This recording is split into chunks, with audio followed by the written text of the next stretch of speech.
동북아시아는 괴물들이 넘쳐나는 곳입니다. 물량의 중국, 전통적 강국 일본, 새로운 선진국 한국, 전 세계 군사력 3위, 5위, 6위가 있는 곳이죠. GDP 2위, 3위, 10위이기도 합니다. GDP에서 차이가 나는 건 인구 때문인 거 아시죠? 1인당 명목 GDP는 일본 26위, 한국 29위, 중국 60위입니다.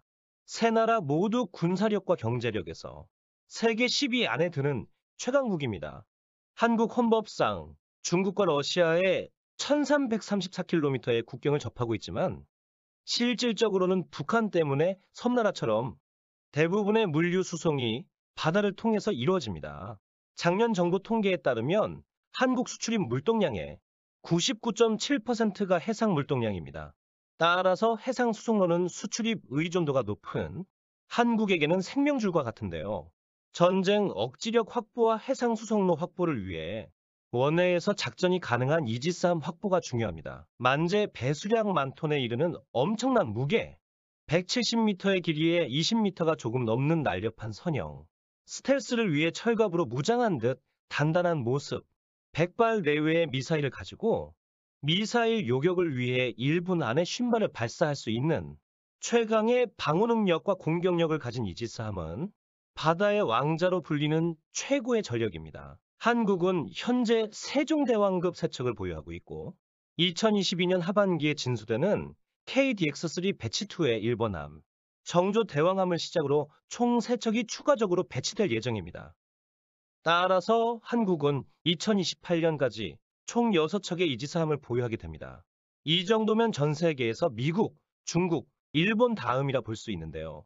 불행하게도 주변국이 중국과 일본입니다. 중국은 2017에서 2020년 단 3년 만에 만재 13,000톤, 준 이지스함 8척을 건조해 진수했습니다.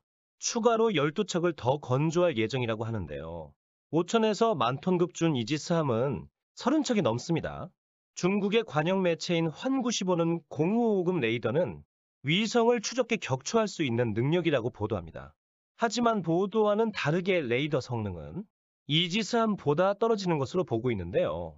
중국 물량은 모자란 성능을 대신할 수 있을 정도이기 때문에 한국에게 큰 위협이 되고 있습니다. 일본은 9,500톤인 공고급 4척, 10,000톤 이상인 아타고급 2척, 마야급 2척을 보유해 총 8척의 이지스함을 보유하고 있는데요. 2020년 이지스 어쇼이의 대안으로 신형 이지스함 2척을 도입하기로 했습니다. 이지스 어쇼이는 땅의 이지스 시스템을 구축한 것입니다. 또한 12식 지대함 유도탄을 스탠드 오프 미사일로 개량할 것을 밝혔는데요. 2025년까지 사거리를 900km까지 늘릴 계획입니다. 스탠드 오프 미사일은 적의 공격 범위 밖에서 공격할 수 있는 미사일을 말합니다. 일본은 한국같이 미국의 이지스 시스템을 도입했는데요. 세종대왕함은 건조 후 개량이 되지 않은 반면 일본 이지스함들은 개량을 통해 탄도미사일 요격 체계를 가지고 있습니다. 한국 세종대왕급은 탄도미사일 요격을 할 수 없고 탐지 추적만 가능했는데요. KDX-3 배치2는 탄도미사일 요격 체계를 가지게 됩니다. 물량의 중국, 첨단화한 일본에 비하면 한국 이지스함이 작아 보이는데요. 그래서 알아봤습니다.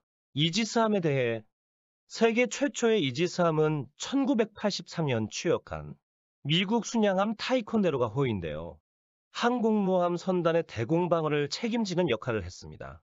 따라서 대공방어는 이지스함 탄생 이유이며 궁극적인 목표인데요.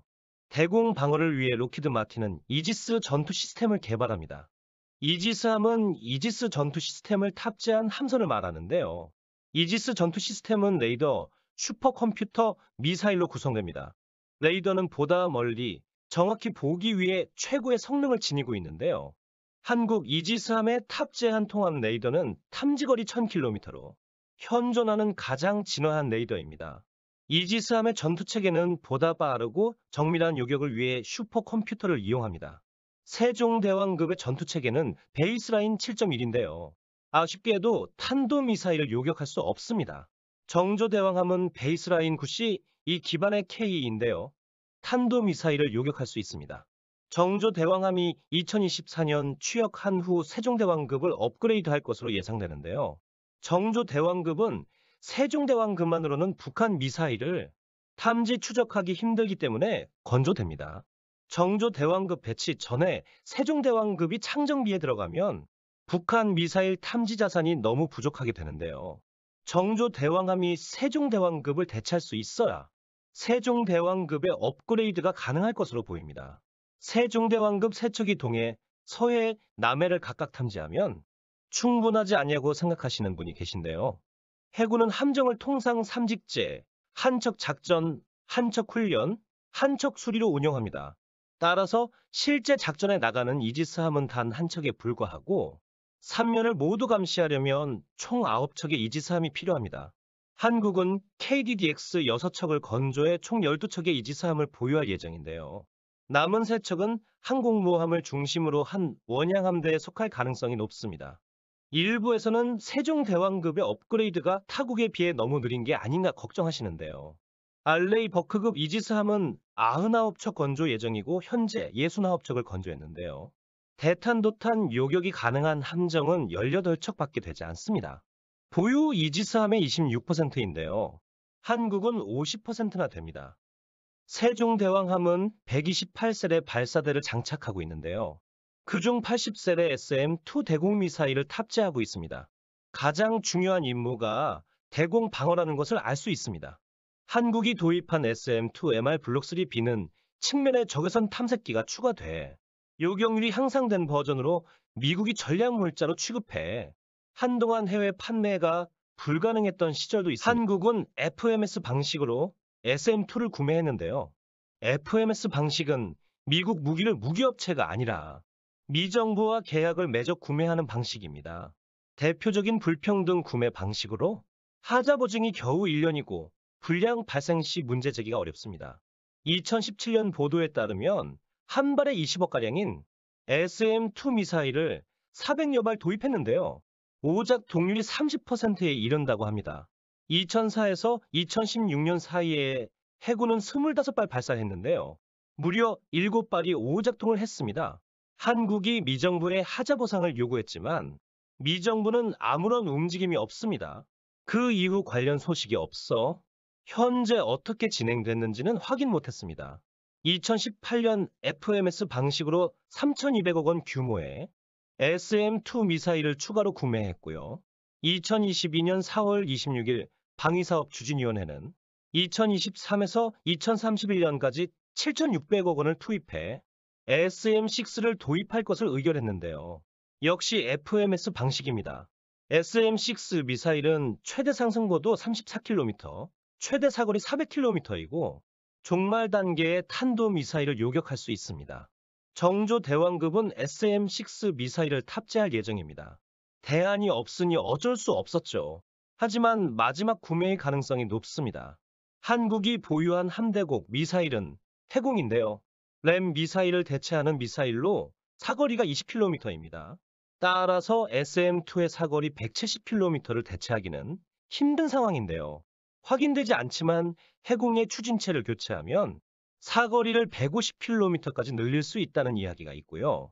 국방 관계자는 LSAM이 2020년 후반에 배치될 것이라 밝혔습니다. LSAM은 고도 100km까지 요격 가능한 한국형 사드 미사일입니다.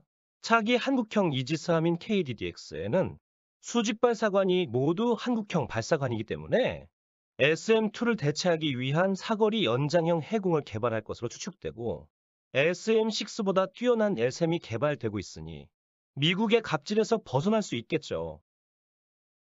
세종대왕급에 탑재된 무기는 미국이나 일본과 많이 다른 것으로 추측되는데요.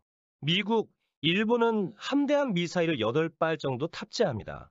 세종대왕급은 함대함 미사일 해성을 16발 탑재하고 있고요.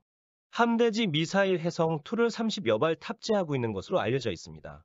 다른 나라 이지스함은 대공 방어에 치중해 있는 반면 한국 이지스함은 북한을 타격하기 위해 함대함 미사일과 함대지 미사일을 대량으로 탑재해 공격력이 미국이나 일본 이지스함의 2배에 이르는 것으로 추정됩니다.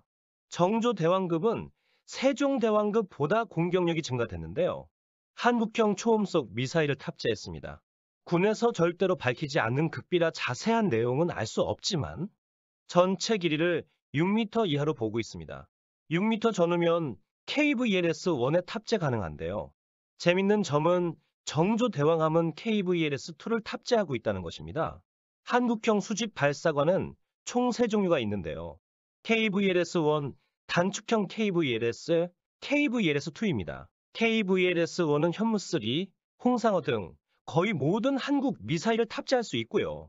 단축형 KVLS는 1셀에 4발의 해공을 탑재할 수 있습니다. KVLS-2는 1보다 120% 더 길어진다고 알려져 있는데요. 그런데 왜 더 길고 큰 KVLS-2를 탑재했을까요? 정조대왕함에 탑재된 수직발사관의 수가 총 88셀인데요. 미국 VLS-48셀, KVLS-1 16셀, KVLS-2 24셀로 이루어져 있습니다.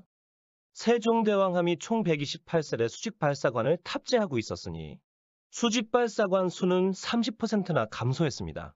정조대왕함의 경하 배수량이 세종대왕함보다 400톤 증가했는데도 말이죠. 일부에서는 너무 적은 수직발사관을 탑재한 것 아닌가 의아해하며 공격력이 훨씬 떨어졌을 것이라 말하고 있는데요. 그런데 사실 그렇지 않습니다. 수직발사관 수는 줄었지만 발사관이 차지하는 면적은 오히려 정조대왕함이 더 넓어졌습니다. 따라서 KVLS-2는 엄청난 크기의 미사일을 탑재한다는 말인데요.